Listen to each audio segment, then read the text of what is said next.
Hello students, today in this video we will start the first chapter from second term examination. So that is lesson number 8, weather, climate and adaptation. So now what is a weather?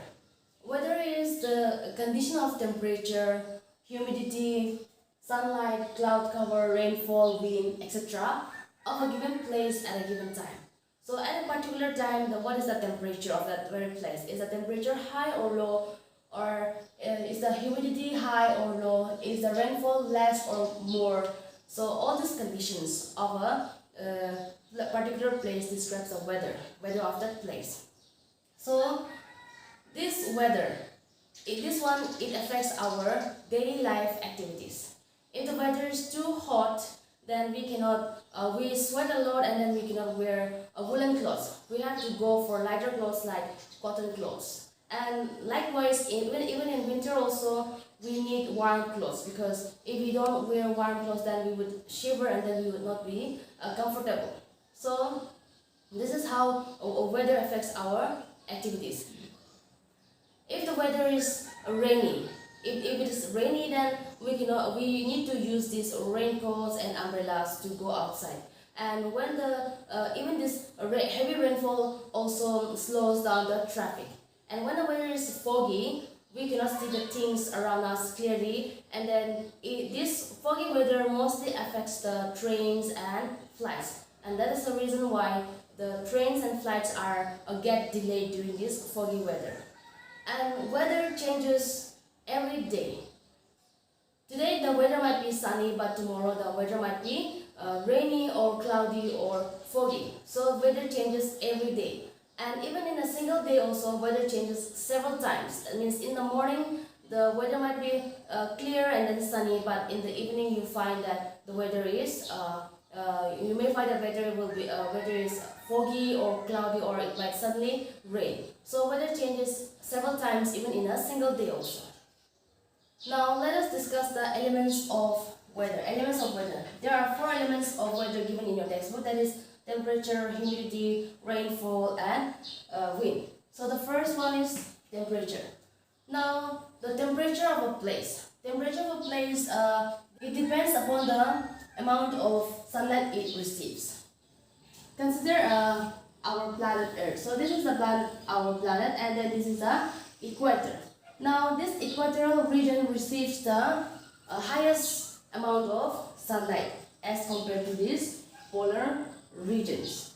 So the temperature of this place, of this area, will be much more higher than the polar regions. If you go towards these polar regions, then we would find that the temperature there is very low, and that's the reason why you find snow and ice in the polar regions. So the temperature of a place, it depends upon the amount of sunlight it receives. And the temperature is usually higher in the daytime, and it becomes lower during the nighttime. And the average temperature in these towns and cities are much more higher than the rural areas like villages. Now if you go down to Dimapur, then you will find that the temperature there is much higher than this mountain. And if you go back to some rural areas, like in some villages, you will find that the temperature is much more lower than this mountain and Dimapur. So the temperature of a place is different, and this is mainly because of these factors like pollution and higher levels of higher density of the population, and the number of trees also. In towns and cities, you will find that the pollution level will be higher. There will be factories and industries, and then the pollution will be there. Because of the pollution, the temperature is higher, and you will see less number of trees in these cities. And when you go back to village, you find lots of trees. And population also, it is much higher in the cities, big cities, and it's much lower in the villages. So these are the reason why the average temperature in cities and towns are higher than the rural areas. And we can measure this temperature of a day, the maximum temperature, and then we can measure the minimum temperature. So we can measure the minimum and maximum temperature with the help of a thermometer called maximum minimum thermometer. So we can measure this temperature of a place. Now the second one is humidity. Humidity to the amount of water vapor present in the atmosphere. So this humidity, like it is different in different places. So amount of water vapor in the atmosphere, there will be some tiny droplets of water that we cannot see with our naked eyes. So the humidity of a place might be different from one place to another. Like for example, the areas near the seas and oceans, in that place humidity might be much higher, it will be higher.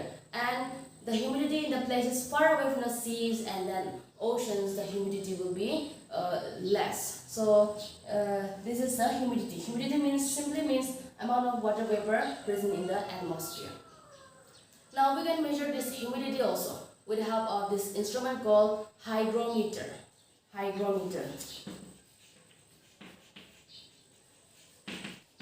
So we can measure this humidity of a place with the help of this instrument called hygrometer, and humidity is usually expressed in terms of percentage. So this is about humidity. Now let us go to the rainfall. How does this rainfall take place? Rainfall usually occurs when the air becomes saturated. Okay, when the air becomes saturated with water. Saturated with water means when the air of a place contains maximum amount of water. Now you know what is evaporation, yes or no? From the big rivers and then big oceans, water used to get evaporated. It will go up in the sky, and then these tiny droplets, water vapors, they will come together and then they will form a droplet. And then when this air contains a maximum amount of water, means when the tiny droplets becomes big enough, then it becomes heavy and then falls down as rain. So that is how rain occurs. This rainfall, it usually lowers the temperature, but it increases the humidity of a place. And we can measure this amount of rainfall with the help of instrument called rain gauge. So this is the instrument with which we can measure the amount of rainfall of a particular place. So next one is wind. Change in the wind changes the weather patterns. So these are the four elements of weather: temperature, humidity, rainfall, and wind. Now the most interesting part is we can predict the weather of a place. We can predict the weather for the next hour, for the next day, or for the next week. So this prediction of weather is called weather forecasting, and this weather forecasting is done by several techniques like computer models, satellite, and continuous study of factors that affects this weather. And the study of weather is called meteorology, and the scientists who studies this weather, they are called as meteorologists. So we have these meteorological stations or weather stations where the weather forecasting is done.